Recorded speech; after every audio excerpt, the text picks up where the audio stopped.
The megastars, the millionaires, the masterminds. Seriously wealthy, glamorous and influential. They are the rich and famous. The outrageous, the eccentric, the indulged. It starts with a passion for excellence and ends with untold wealth and immeasurable influence. They are the connoisseurs. Dame Vivienne Westwood, the grand dame of British punk fashion and still controversial today. Among Westwood's fans, always desperate for the next shocking collection, are Gwen Stefani, Mick Jagger, Marilyn Manson, Naomi Campbell and Helena Bonham Carter. Vivienne Westwood was, of all things, a demure schoolteacher when she met the 18-year-old rebel without a cause, Malcolm McLaren, in 1970. And together they became the Adam and Eve of punk. McLaren and Westwood opened a shop in London called Let It Rock to trade in their own style of punk and new wave fashion. Over the next 10 years, Westwood metamorphosised from working-class housewife into a designer of outrageous clothing. Westwood's first shocking designs used bondage gear, safety pins, razor blades, drapings of bicycle and lavatory chains and spiked dog collars. Throwing in traditional elements of British design, like tartan fabric, just made the overall effect more subversive. When Malcolm McLaren, the manager of the Sex Pistols, dressed his motley crew in Westwood's clothes, it began a fully fledged cultural revolution.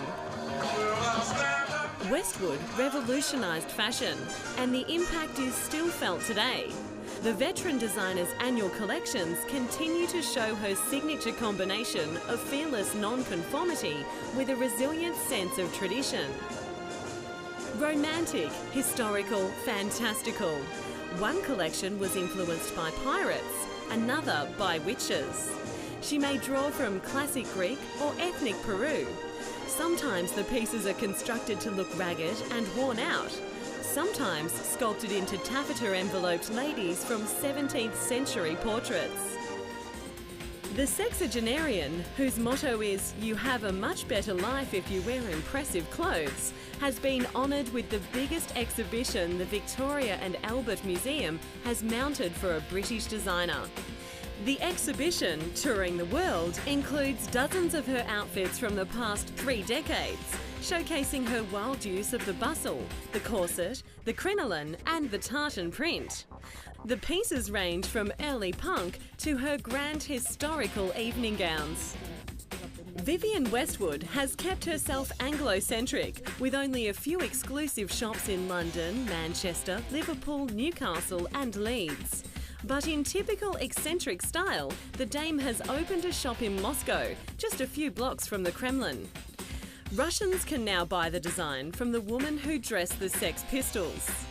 The exclusive location of the store and the high prices, by Russian standards, means the rich, rather than the rebellious teens, are more likely customers. If you're visiting London, or for that matter Moscow, and you'd like to take a piece of Westwood home, you might like to start small, perhaps a $30 Westwood handkerchief or a $40 pair of Westwood embossed socks.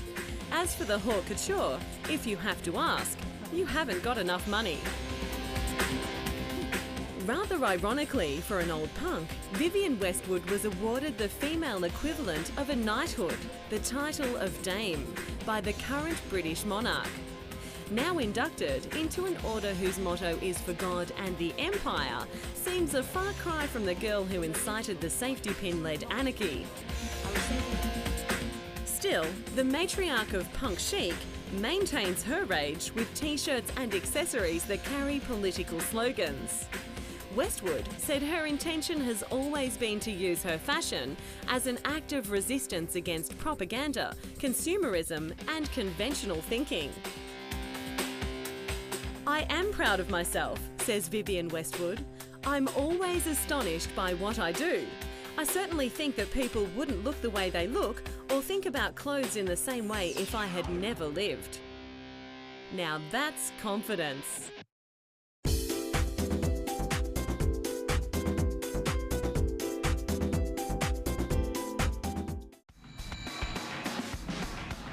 The most successful English composer living, Andrew Lloyd Webber, or Sir Andrew if you please, is the undisputed king of contemporary musical theatre. His 13 musicals have run for decades on Broadway and in the West End. The shelves of his den are groaning with honours and awards, including a knighthood in 1992, followed by a peerage, 3 Tony Awards, 3 Grammy Awards, an Oscar, an International Emmy and a Golden Globe. Andrew Lloyd Webber's company, the Really Useful Group, is one of the largest theatre operators in London, and he is ranked in the top 100 richest Britons, with an estimated $1.5 billion in the bank. His prolific output started with Jesus Christ Superstar and Joseph and the Amazing Technicolor Dreamcoat, the firsts of many collaborations with lyricist Tim Rice. Then came 1976's Evita, a musical based on the life of Argentina's Eva Perón that gave us the unforgettable hit song Don't Cry for Me, Argentina. The hit Evita ran for 10 years in the West End until it transferred to Broadway. The show eventually made an estimated $240 million. The album sold 3.5 million copies and the film rights were sold for $1.6 million. So,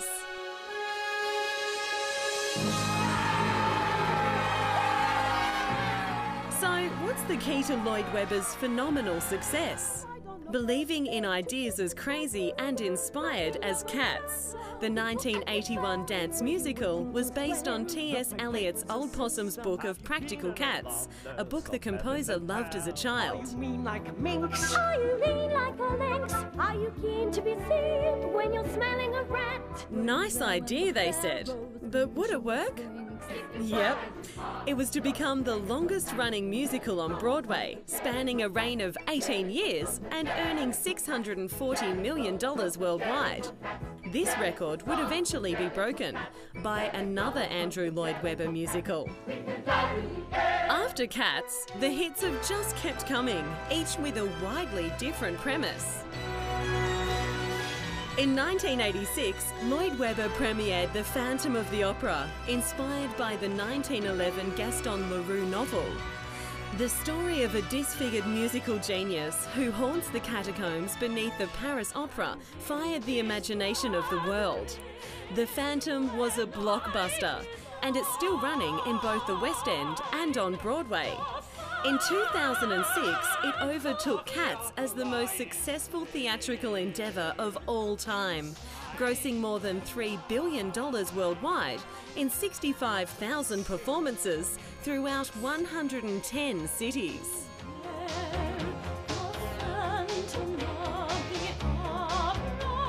With a net worth of $1.5 billion to play with, you can forgive the man a few indulgences. Andrew Lloyd Webber owns an important collection of Victorian art from the pre-Raphaelite movement. The composer loves the works as a record of life and architecture of the Victorian era and vows that after his death, his collection will remain on public display.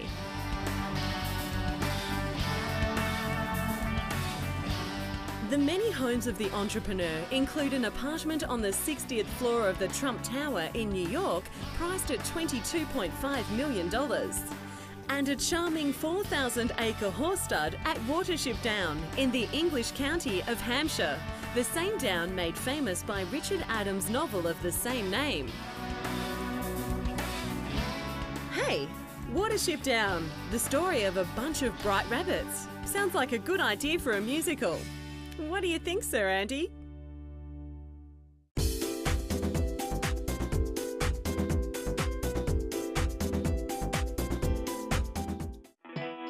Pedro Almodovar, a connoisseur of life, an artist, and a totally original storyteller.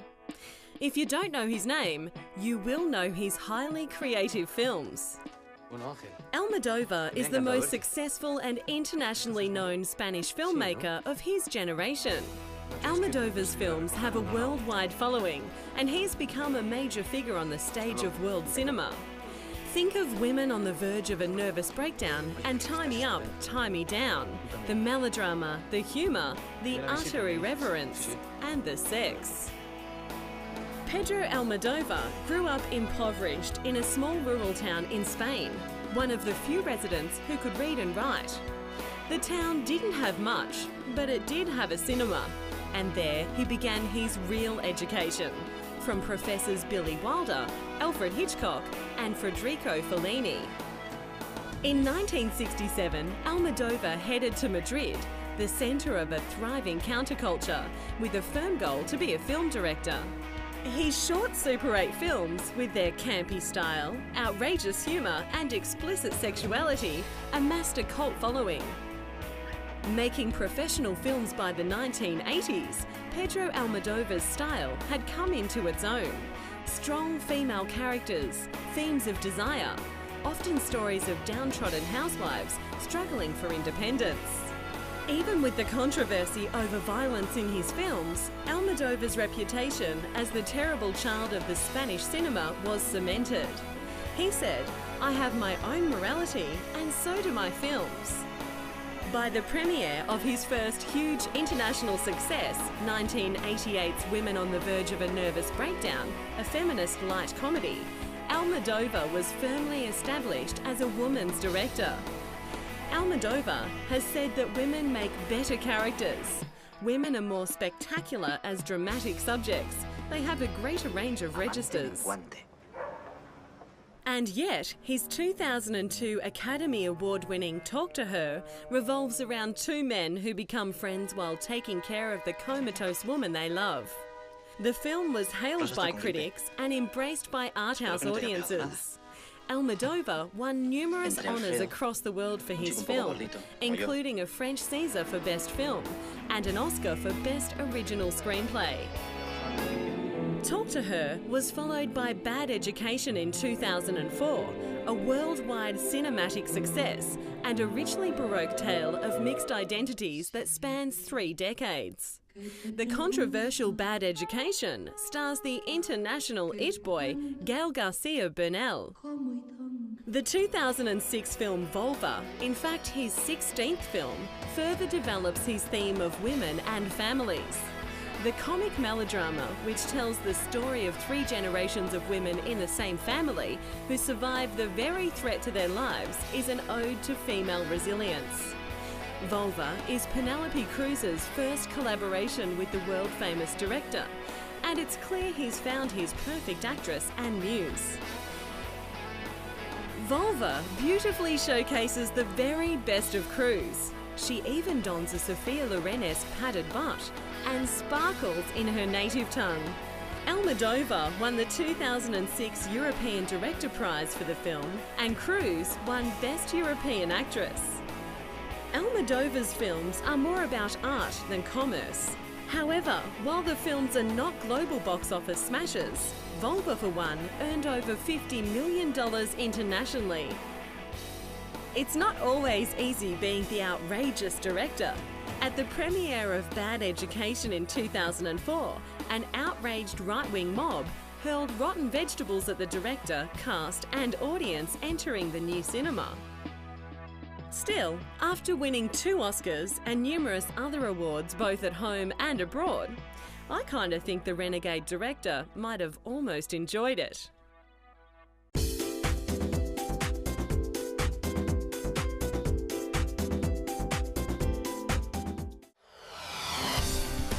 Enzo Ferrari, a connoisseur of the car, the fine art of fine-tuning, the master of motoring. He was the founder of the Ferrari Grand Prix motor racing team and the Ferrari car manufacturer.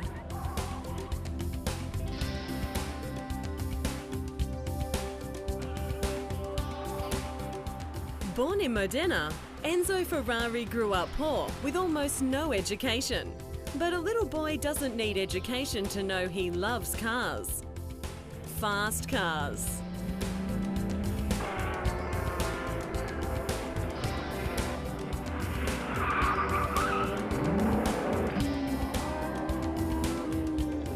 After serving in World War I, he was keen to get his hands greasy and took jobs in small companies pulling apart cars. By 1920, he had a job at Alfa Romeo, and even better, they let him behind the wheel to race. His reputation grew, and even Mussolini praised his racing prowess.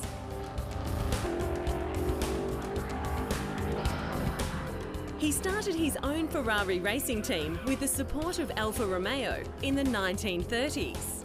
He developed the race cars and built up a team of over 40 drivers. By the end of the 30s, Enzo Ferrari left Alfa Romeo to refine his own style, his own badge, and to begin an empire built on motoring as a connoisseur's art. In short, he was ready to make cars bearing his own name and the famous prancing horse. The horse was the symbol of an Italian World War I ace fighter plane and became the logo of Ferrari, symbolising sportsmanship, gallantry and boldness. His first car was the Tipo 815, the first true Ferrari. Ferrari's first major racing victory in the Formula One World Championship was the British Grand Prix of 1951. Then the wins kept coming, not only on the Grand Prix circuit, but also in events like Le Mans. Enzo Ferrari sold the company's sports car division to the Fiat Group in 1969, but retained control over the racing division and a strong influence over the company's direction until his death in 1988 at age 90. I was lucky enough to work with him for 4 years, very successful here in the 70s. And I'm sure that from the sky, at the moment today, he's very pleased of his factory, because Ferrari is living a very good moment in the road cars activity, and Ferrari is back again at the best level in Formula One too. In 1996, Ferrari made a landmark decision in its history by hiring two-time defending world champion Michael Schumacher for an astronomical salary of around $30 million a year. Schumacher, backed by his hugely successful Benetton team, blitzed racing records and revitalised Ferrari to the tune of hundreds of millions of dollars. In fact, the Financial Times named Ferrari #1 on its 2007 list of the 100 best workplaces in Europe. They must be doing something right. Ferrari sells 4,000 of its Eat Your Heart Out autos annually at a cool $140,000 each. And if that sounds rather exclusive, it's no coincidence. The company, with that famed rampant stallion logo, has a production limit of 4,300 autos per year, maintaining both quality and rarity.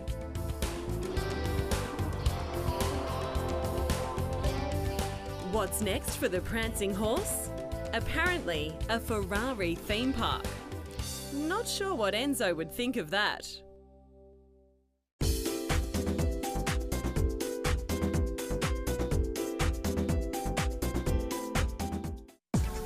He's one of the most outspoken designers in fashion.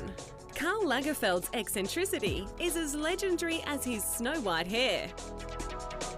Lagerfeld, known as Kaiser Karl, is widely recognised as one of the more influential fashion designers of the late 20th century. And he has a net worth of $800 million to prove it. Although born in 1933, he insists to the media he was born in 1938. It's the kind of conceit we can expect from a man who lost 40 kilos just to fit into a new suit.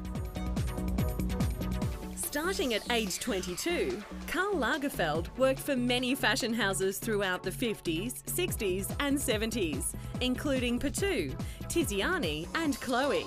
Despite moving from label to label, Karl has always claimed his authentic stamp. Chic, elegant, the dripping drapery of the 1930s cinema queen. His fans expect frills and ruffles, delicate beaded evening gowns, light, layered, even feathered, flowing slim dresses in pastels and strong solid colours. It's a look personified by his longtime muse, the ultra-feminine Claudia Schiffer. Karl Lagerfeld is perfect as the artistic director of Chanel.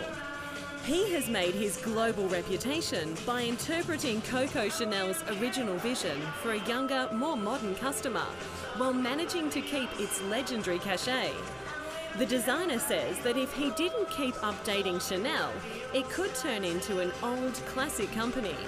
The company now has a net worth of $4.5 billion. Celebrity devotees attracted to the Chanel name include A-listers Kylie, Trudy Styler and Sting, Diana Kruger, Victoria Beckham and Katie Holmes. And not to forget fans of his men's collections, Lenny Kravitz and Kanye West. Lagerfeld describes himself as a professional dilettante, speaking several languages and expressing himself also in art and photography. He started his successful career as a photographer in the 1980s and continues with exhibitions like a study of male nudes, which is called fittingly The Emperor's New Clothes, and a black and white series of portraits of Brad Croning, now the best paid male model in the world. For Lagerfeld's photographic work, the German Society for Photography awarded him with the Cultural Award in 1996. Lagerfeld's empire includes revenue from Fendi, Lagerfeld Gallery and several ready-to-wear ranges, like H&M. But the German says that despite the huge success of his ready-to-wear designs, haute couture is his true love. He loves the refinement, the sheer craftsmanship. He says some people like to go on vacation. I do couture.